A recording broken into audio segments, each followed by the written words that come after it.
My name is Linda. I'm 38 years old and I'm from Houston. I should have seen the signs, but you never really want to believe the person you married could be capable of something so hurtful. Looking back though, the distance had been growing between David and me for months.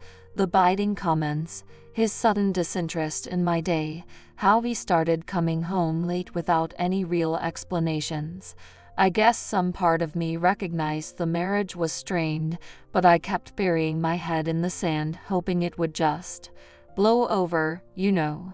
That all came crashing down the night I came home early from the office. It was supposed to be a surprise for David.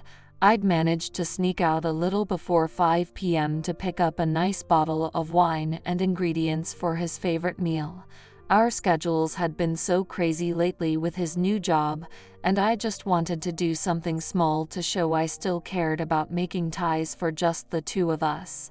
Maybe even light a couple candles and see where the evening took us, if you catch my meaning. So you can imagine how brutally that fantasy was shattered when I stepped through the front door and immediately heard the unmistakable sound of people. Well, you know, smacking sounds, muffled gasps, our bed creaking in that way that made me wince because I knew exactly what was happening. Part of me still didn't want to believe it, but the noises led me straight to our bedroom door where the sounds were coming from. I'd know David's voice anywhere, even in the middle of that. I just stood there for what felt like an eternity, rooted to the spot. So many emotions swirling through me: shock, disgust, rage, betrayal. The man I loved, the man who promised to cherish me, was in our bedroom with some other woman like I meant nothing. Eventually, I must have made some sound because it went dead silent in the bedroom. A few agonizing seconds later, a half-dressed woman I'd never seen before came sheepishly out, not even making eye contact as she rushed out the front door. Then David emerged, still fumbling with his belt, begging me to let him explain. I'll save you the gory details, but let's just say his excuses were as repulsive as you could imagine. Something about needing to sow his wild oats and scratching an itch that made me want to vomit. He laid it on thick with the crocodile tears and "I still love you" bullshit, but I wasn't buying any of it. This wasn't some random mistake. My husband had willingly, consciously made the decision to cheat on me in the most disrespectful way possible. In our home, no less. I'll admit, there was a small part of me that wanted to believe David's lies, to go back to how things were when we first fell in love, but I just couldn't get the image of him with that other woman out of my head. The trust was gone, shattered into pieces, and I knew deep down our marriage had been over for a long time already. I realized I was finally just admitting it to myself. So I kicked his lying, cheating ass out. For a split second, David looked shocked, like he thought I'd just forgive and forget if he turned on the waterworks hard enough. It was almost laughable how delusional he was. He protested, swore up and down he would change, but I wouldn't let his silver tongue manipulate me any longer. I told him in no uncertain terms to pack his shit and get out of my house. Amazingly, David had the nerve to accuse me of overreacting, of being overly emotional. That's when I grabbed the lamp from the side table and hurled it across the room at his stupid, punchable face. "How's that for emotional, you piece of shit?" I'd never wanted to bash someone's skull in so badly, but just the threat of violence was enough to make him finally realize I was deadly serious. He slunk out like the coward he is. Even after he was gone though, the full gravity of what just happened really hit me hard. As I stood there surrounded by the wreckage of my failed marriage, I could barely catch my breath. The rage and indignation quickly shifted to heartbreak and overwhelming sadness. I loved this man. We literally vowed to be together until parted by death, and now here I was, officially single at 38 with no family of my own. I didn't know whether to scream, cry, or burn his clothes in the backyard, so I just kind of collapsed onto the couch in a heap. Everything hurt. My chest, my head, my soul. How could the person I trusted most in the world do this to me? What did I do to deserve this humiliation? Would this pit of despair I was feeling ever go away? That first night was filled with lots of ugly crying, stress eating, and mindless TV viewing to try and drown out the constant mental replays. I must have fallen asleep at some point because the next morning I woke up feeling achy but slightly more numb to it all. Like the storm of emotions had temporarily passed through me. It was in that weird limbo state of acceptance and devastation that I dragged myself into work the next day. The next few weeks at work were a struggle, to say the least. I was going through the motions, putting on a brave face around my coworkers, but mentally and emotionally I was a wreck. It was just impossible to focus when all I could think about was David's betrayal and how my life had been turned upside down. I'm sure people noticed something was off. The red puffy eyes, the half-hearted attempts at making small talk in the break room, the constant zoning out during meetings. A couple of my friendlier coworkers like Jen pulled me aside to ask if I was doing okay. I put on my best reassuring smile and fed them some line about bad allergies or feeling under the weather. The truth was, I just wasn't ready to relive that humiliation by telling the story out loud. As the days crept by, it became harder and harder to drag myself into the office. I started making excuses to work from home when I could, surrounding myself with the reminders of my failed marriage like a penitent torturing herself. David's shitty, messy habits that used to drive me crazy now felt like friendly ghosts, keeping me company in my solitude. I'd spend entire days in my sweatpants and dried mascara trails, tapping away listlessly at my laptop while old TV reruns droned on in the background. After a couple weeks of this, the phone calls and emails started coming in from my boss, Dan. Concerned but pointed messages about missed deadlines and sloppy work. I honestly don't even remember half the projects I spaced on during that fog of depression and bad takeout containers surrounding me on the couch. Finally, Dan requested to see me in person for a check-in. Part of me knew this serious chat was inevitable and probably deserved given my poor performance lately. Still, I couldn't help tensing up with shame and anxiety as I got ready that morning, scrubbing off at least one layer of dried tears and slapping on some concealer like a beauty warrior going to battle. When I arrived at Dan's office, he didn't waste any time cutting to the chase. "Hey Linda, why don't you have a seat?" he said with a paternal sigh. "I gotta be honest, I'm a little worried about you. This isn't like you at all. The missed deadlines, the lack of communication, showing up looking like, well, you know." I opened my mouth, ready to recite my go-to allergies excuse, but something in Dan's concerned but stern dad energy made me falter. "Linda, I don't know what's going on, but it's clear you've been going through some serious stuff lately," he continued. "I'm not trying to pry into your personal life, but whatever this is, it's really starting to affect your work in an unacceptable way." I felt my cheeks burn hot with humiliation as he laid it all out. Part of me wanted to melt through the chair and disappear. But I also knew he was right.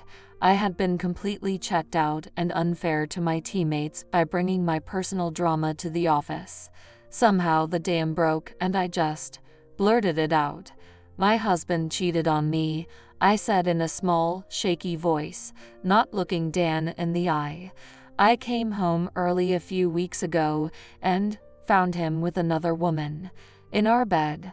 Dan's expression shifted instantly from frustration to sympathy. Oh, Linda, I'm so sorry," he said softly. That's awful. I had no idea." The words simply poured out of me after being bottled up for so long. I told Dan everything about the sadness, the anger, feeling so alone and adrift, how David's betrayal had shaken me to my core and made me question every sweet nothing and I love you he'd ever uttered over the years. I barely even registered that I was full-on ugly crying in front of my boss at this point. The sweet relief of unburdening myself was just too powerful. To Dan's credit, he listened patiently, not judging or trying to make me feel better with empty platitudes. When I was finally all cried out, he handed me a box of tissues and gave me a few thoughtful moments to collect myself.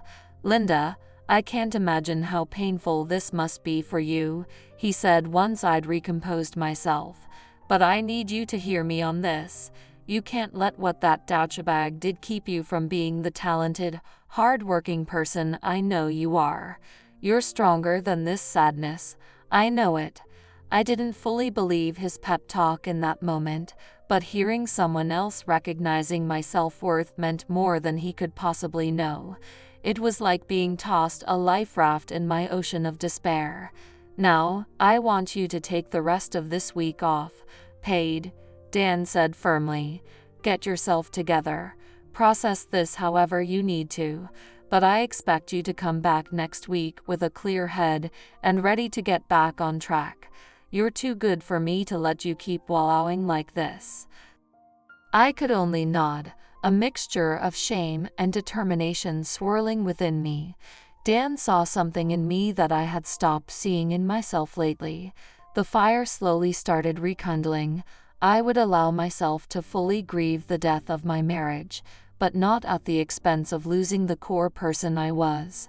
I deserved to survive this trauma David inflicted. As I stood up to leave, drained but with renewed focus, Dan pulled me in for a surprisingly tender Papa Bear hug.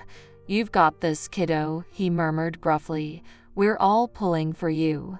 I tried to use that week off from work to do what Dan suggested: process the trauma, grieve the death of my marriage, and start putting the pieces back together.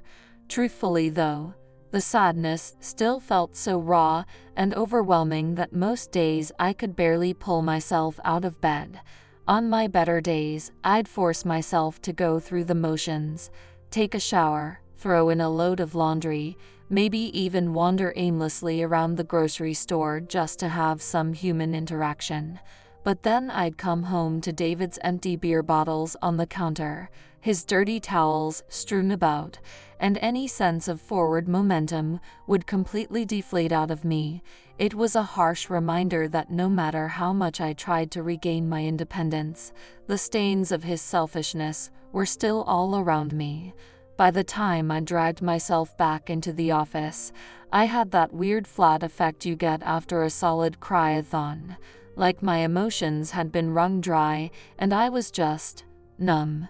My coworkers were sweet though, offering warm smiles and little treat bags like I was returning from maternity leave or something.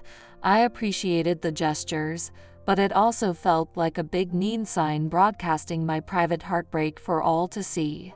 Jen, my work wife, immediately swept me into one of those super extra auntie hugs, squeezing me tightly as she whispered, "I'm so sorry you're going through this, babe. That boy don't know how good he had it with you." I just nodded woodenly, swallowing hard against a new lump in my throat. I wasn't ready to talk about the lurid details yet. Once I was squared away at my desk, Dan swung by to check on me too. "How ya feeling, slugger? Ready to crush some spreadsheets?" he asked, giving me an affectionate nudge. "As ready as I'll ever be, I guess," I replied with a half-hearted chuckle, pulling my keyboard a little closer.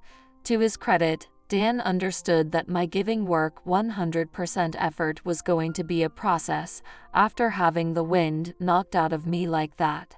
He eased me back in with simple tasks until I felt like I had my sea legs under me again. Slowly but surely, I was able to set aside the hurt for a few hours each day and reapply my laser focus to my responsibilities. After a couple weeks of boring routines, obligatory after-work happy hours, and actually getting decent sleep again, I finally started to feel human, at least during work hours. Once I got home though and had nothing to distract me, everything would come flooding back. David's scent still lingered on old t-shirts shoved into the back of the dresser. I'd swear I could hear his car pulling into the driveway or his keys jangling in the evening stillness, my heart leaping up into my throat before realizing it was just an audible hallucination.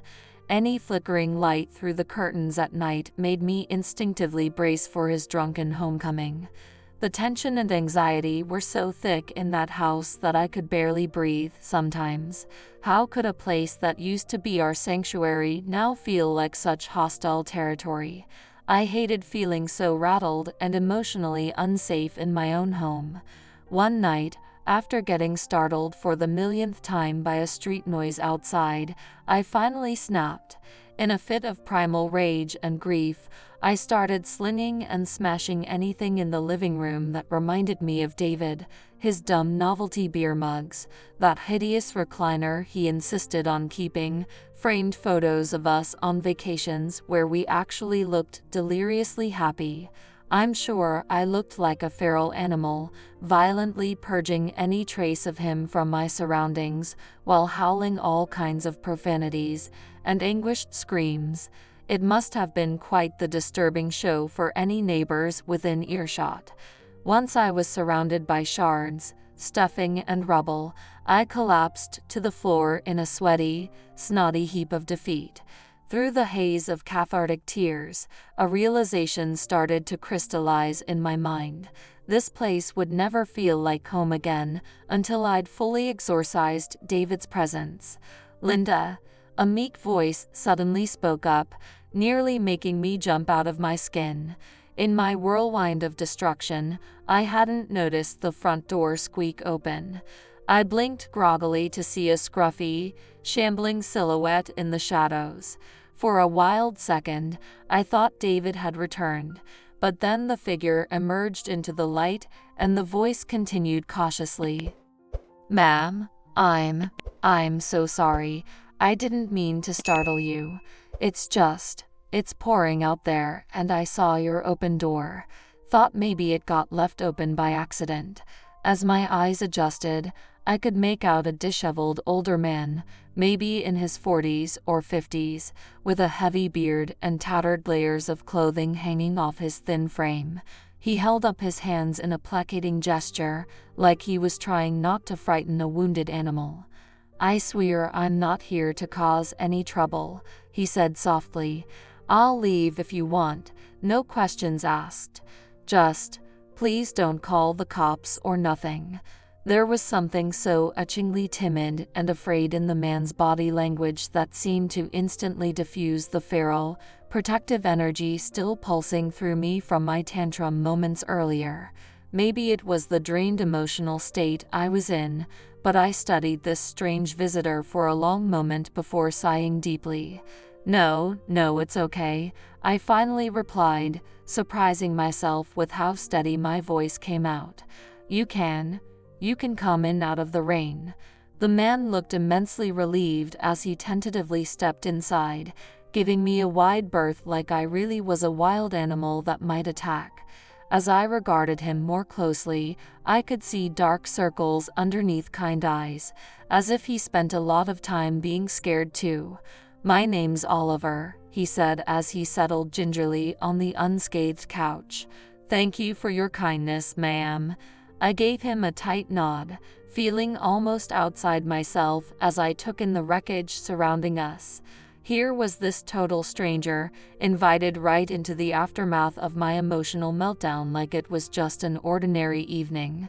Part of me felt like I should be mortified, but after the cyclone of hurt I'd endured, maybe having an audience for my rock bottom didn't seem like such a big deal. "I'm Linda," I replied simply, having no other words to offer in that moment. As Oliver studied me with those warm, tired eyes. I found myself desperate to explain, to have one person in the world understand the maelstrom of trauma that led us to this point. My husband, I started brokenly, then stopped to collect myself. My ex-husband, I should say. He cheated. This was all his stuff that I just couldn't stand having it around anymore. Oliver's expression etched with sadness and understanding, like he could somehow tap into the font of sorrow overflowing inside me. He gave a solemn nod. "I'm so sorry you had to go through that," he said, surprising me with how much compassion could come from a total stranger. No one deserves that kind of pain. In that moment, separated by years and entire worlds, Oliver and I were united as kindred spirits who had glimpsed the depths of human suffering. As we sat in shared silence, I felt an inkling of something I hadn't allowed for a long time: hope that the relentless ache would someday heal. At least this stranger saw my stripped emotional core and still opted to keep me company in the aftermath. Maybe, just maybe, his mere presence was the tiniest stitch mending the gaping wound in my heart.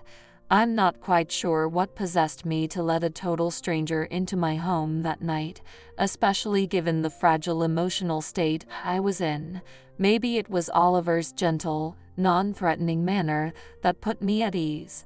Or perhaps having a witness to my pain somehow made it feel less isolating. Either way, I'm grateful he appeared when he did, because his presence ended up being the lifeline I desperately needed. After getting him settled on the couch with some clean towels and dry clothes to change into, I put on a pot of coffee. We spent that first night mostly in silence, sipping our mugs and regarding each other cautiously, like two abused strays slowly getting acquainted.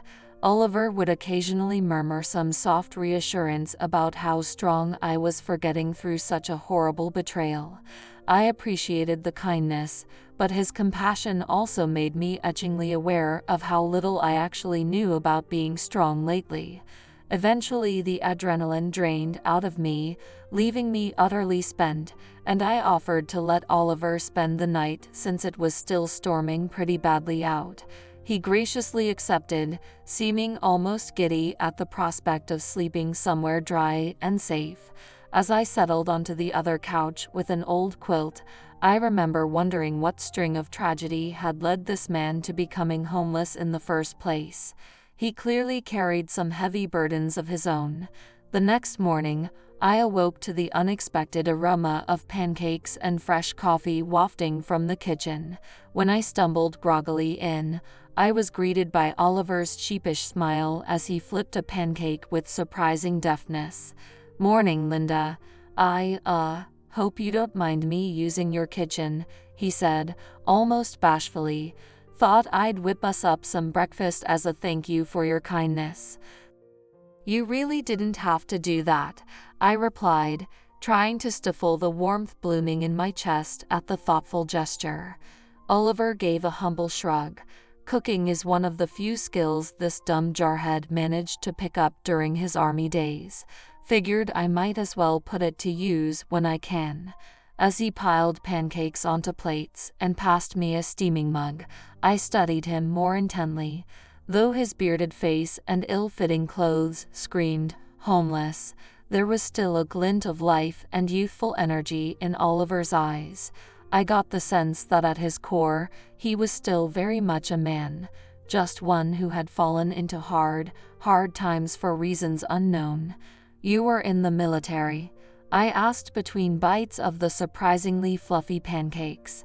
Oliver nodded, his jovial expression clouding over slightly. "2 tours in Afghanistan as an infantry officer. Guess I'm just another poor bastard who never really made it all the way back home, you know." I knew that 1,000-yard stare all too well, the look of someone still haunted by traumas they could never fully escape. For a moment, I debated whether to pry further into whatever personal hell had led Oliver to living on the streets, but his visible discomfort stopped me. I simply reached across the table to give his calloused hand a grateful squeeze. "Well, These are delicious either way, soldier. Thank you. Oliver's face crinkled into an appreciative smile, squeezing my hand back. In that moment, two souls who had endured the worst sorts of anguish connected through a simple, human exchange. Over the next few days, Oliver helped himself to the guest bathroom for showers while I was at work. He seemed to intuitively know to keep a low profile, slipping out early each morning before my neighbors could notice the vagabond making himself at home on my couch. At night, we'd share a humble dinner, sometimes frozen meals, other times Oliver working his magic with whatever random pantry items I had. He'd absently pat my back or give me reassuring looks whenever I got a little misty-eyed, reminiscing about happier times with David. Slowly, the anger and resentment began giving way to more bittersweet pangs of regret that our marriage had crumbled so nastily. I think some part of me had been so focused on hating David that I never really got to grieve the loss of my best friend and life partner before everything went to hell. Oliver seemed to pick up on my shifting emotional currents without me having to voice them out loud. He'd listen with that understanding look in his eyes whenever I rambled about funny David stories from early in our relationship, or all the little quirks and inside jokes that used to make us thick as thieves. One particularly rough evening, after polishing off enough red wine to catch a pretty good buzz, the floodgates opened as I tearfully lamented all our future plans that would never be realized now. We were going to start trying for kids next year once we had a bit more savings. You know? I confessed, angrily swiping at the hot streams of tears cascading down my cheeks. Buy a bigger house, get a dumb dog that would probably ruin all the furniture. Oliver placed a warm, steadying hand on my shoulder as I dissolved into drunken sobs, haunted by the ghost of the future I had anticipated for so long. All he offered was a somber nod, giving me space to purge those complicated feelings without judgment or trite platitudes. Once I was cried out, Oliver surprised me by speaking up in a thick, emotional rasp. For what it's worth, Linda, any kids would have been incredibly lucky to have you as their mother. He dropped his gaze slightly, clearing his throat. Way I see it, anyone capable of showing this kind of compassion and empathy to a total stranger like me, that's a rare gift. One this sorry world could use a whole lot more of. I felt my breath catch at the unexpected tenderness in Oliver's tone. Looking into his reddened eyes glistening with unspent tears of his own, I received the first palpable flutters of a feeling I hadn't experienced since my marriage imploded: hope. Not some trite, intangible promise about things getting better, but a bone-deep solace that even if I remained in this hopeless, unending void of grief for the rest of my days, at least I wouldn't be alone with a kindred spirit like Oliver keeping me company. He was living proof that the human soul could endure the most devastating circumstances and still have warmth and love to offer the world. In that moment, I silently vowed to pay forward his generosity by emerging from my darkness with the same strength and resilience. From there, the tenor of our nightly talks began to evolve from reminiscing about the past toward visualizing a future where the hurt didn't bear down on us quite so crushingly. We strategized ways for Oliver to get back on his feet through outreach programs or counseling for his PTSD. Meanwhile, I started taking halting steps toward extricating myself from David's grip by filing for divorce and taking my finances into my own hands for the first time in years. Meeting Oliver had been the cosmic shock to my system that forced me to finally stop wallowing in hurt feelings and self-pity, to start reclaiming my identity and self-worth that had been so ruthlessly trampled. Sure, I was still very much a shattered, melancholic person, but by sharing my pain with this lone, thoughtful soul, I'd been given the tool of hope I needed to start piecing the jagged fragments back together once more. The weeks and months that followed were still undoubtedly difficult, but having Oliver as my unlikely partner helped me navigate the darkest stretches. We became an inseparable duo. He'd accompany me to divorce proceedings, lending a steady presence when David inevitably tried bullying me or buckling my resolve. "Stay strong, Linda," Oliver would murmur, giving my hand a reassuring squeeze whenever the crocodile tears and gaslighting started. "You've got this." In turn, I helped Oliver get back on his feet through VA counseling programs and job training placement. Watching him regain a sense of pride and purpose by slowly reintegrating into society was incredible. That light in his eyes that had been dimmed by trauma and circumstance started flickering brighter each day. Were there still hard days where the grief felt inescapable? Absolutely. I'd have bouts of missing the good old days with David so profoundly that I could hardly get out of bed. But Oliver would be there with a hot cup of coffee and a gentle reminder. "You're rewriting your story, Linda. It's okay to feel those pangs. Just don't get stuck in that old narrative. You hear me?" In time, the warm memories of my marriage were able to coexist alongside the hurt of its demise. I no longer felt consumed by hatred for David, but had made peace with how things ended. He was simply a person too flawed and selfish to cherish the love I had given him so freely. His loss. Meanwhile, Oliver and I forged our own little found family, bound by the secure understanding that we had utterly, irrevocably saved each other. A gruff military man and a bookish accountant, the most unlikely of kindred spirits. On the surface, we may have seemed to have little in common, but we were two souls who stared into the abyss and managed to pull one another painstakingly back into the light. These days, Oliver works construction while I'm still at my firm, the two of us splitting rent on a modest but homey little rental house. He'll often have a simple home-cooked meal waiting whenever I get home from long office hours. I'll massage the aches out of his tired shoulders after particularly grueling shifts hauling drywall or digging ditches all day. We've slipped into an easy, familial cadence as roomies, squabbling over who has to take out the trash or reminding each other of appointments. Ordinariness that, not so long ago, felt like a privilege permanently robbed from me by betrayal. Don't get me wrong, we've both still got plenty of baggage to unpack. There are days where Oliver's PTSD rears its head, and I'll find him grayed out on the couch, 1,000 yards away on some faraway battlefield.